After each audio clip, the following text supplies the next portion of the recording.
আসসালামু আলাইকুম। একাদশ শ্রেণী ভর্তি কার্যক্রম সংক্রান্ত একটি ভিডিওতে সবাইকে আবারও স্বাগত জানাচ্ছি। আমি মোহাম্মদ মোহন।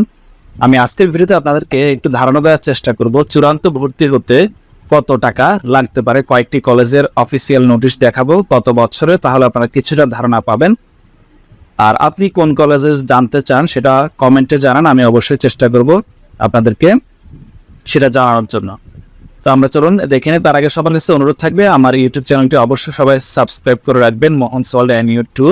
এখানে আমি নিয়মিত পড়ালেখা বিষয়ক ভিডিওগুলো আপলোড করি এবং আমার আরও একটি চ্যানেল রয়েছে যে চাকরি বাকরি, এটাতে আমি চাকরি সংক্রান্ত ভিডিওগুলো আপলোড করি। তো আমার প্রথম যে নোটিশটি সেটা হচ্ছে ঢাকা কলেজের।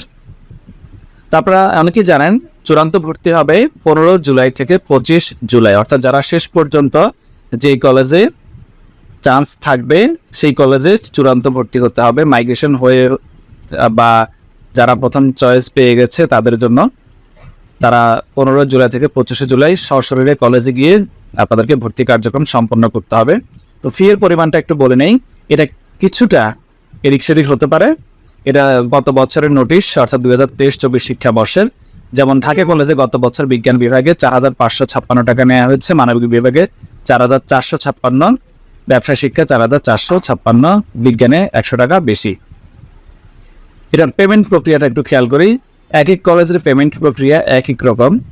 কিছু কলেজ ক্যাশ নেওয়া হয়, কিছু কলেজ মোবাইল ব্যাংকিংয়ের মাধ্যমে নেওয়া হয়, কিছু কলেজ ব্যাংকে গিয়ে জমা দিয়ে আসতে হয় এবং কিছু কলেজ আপনার তাদের নিজস্ব যে ওয়েবসাইট সেই ওয়েবসাইটে আলাদাভাবে ফর্ম পূরণ করতে হয়। তো সেটা আপনি আপনার কলেজের যে কলেজ সেই কলেজের নোটিশ ফলো করেই করতে হবে।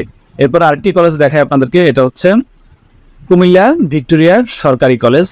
এখানে বিজ্ঞান বিভাগের জন্য 3,051 টাকা, ব্যবসা শিক্ষা ও মানবিক শাখার জন্য 2,811 টাকা।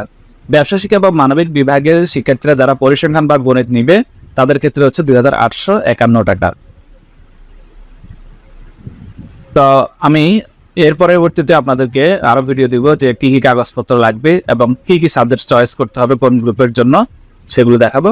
এটা হচ্ছে চট্টগ্রাম কলেজ। এখানে আলাদা করে দেওয়া হচ্ছে মুসলিমদের জন্য 2,825 টাকা, অমুসলিমদের জন্য 2,775 টাকা বিজ্ঞান বিভাগে। মানবিক বিভাগের ক্ষেত্রে মুসলিমদের জন্য 2,500 টাকা, অমুসলিমদের জন্য 2,450 টাকা। যাদের ব্যবহারিক থাকবে তারা আরও 25 টাকা অতিরিক্ত দিতে হবে। শিক্ষাবৃত্তি থাকলে নির্ধারিত ফি সাথে অতিরিক্ত 150 টাকা দিতে হবে। শিক্ষাবৃত্তি বলতে বলা হয়েছে অর্থাৎ যারা গত বছর বা এর আগের বছর SSC পাস করেছেন তাদের ক্ষেত্রে শিক্ষাবিরতি, তারা এই টাকাটা জমা দিতে হবে বাড়তি। আর যারা নতুন স্টুডেন্ট তাদের এই টাকা লাগবে না, তারা নর্মাল যে টাকা চাওয়া হচ্ছে সেটাতেই দিতে হবে। এবার আরেকটি কলেজের নোটিশ আমরা দেখি। এখানে বিজ্ঞান শাখার ক্ষেত্রে ছাত্রদের জন্য 2,445 টাকা, ছাত্রীদের জন্য 2,205 টাকা।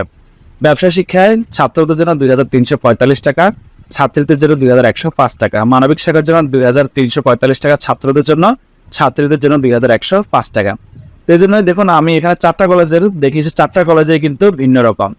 এর জন্য আপনি আপনার কলেজের নোটিশটা অবশ্যই দেখতে হবে, সেই কলেজে যে টাকা পরিমাণ বলা হয়েছে সেই অনুসারে আপনাকে ভর্তি কার্যক্রমটা সম্পন্ন করতে হবে। আপনি যেই কলেজে জানতে চান সেই কলেজের নাম এবং গ্রুপ লিখে আপনি কমেন্ট করবেন, আমি অবশ্যই সেই কলেজের নোটিশটা সংগ্রহ করে আপনাদেরকে জানানোর চেষ্টা করব। আর এবছরের চূড়ান্ত নোটিশ প্রকাশ করা হবে 15 জুলাইয়ের আগে, অর্থাৎ 2-3 দিন আগে এই চূড়ান্ত নোটিশটা প্রকাশ করা হবে। ধন্যবাদ সবাইকে। পরবর্তী ভিডিও পেতে অবশ্যই ফলো করবেন। ধন্যবাদ।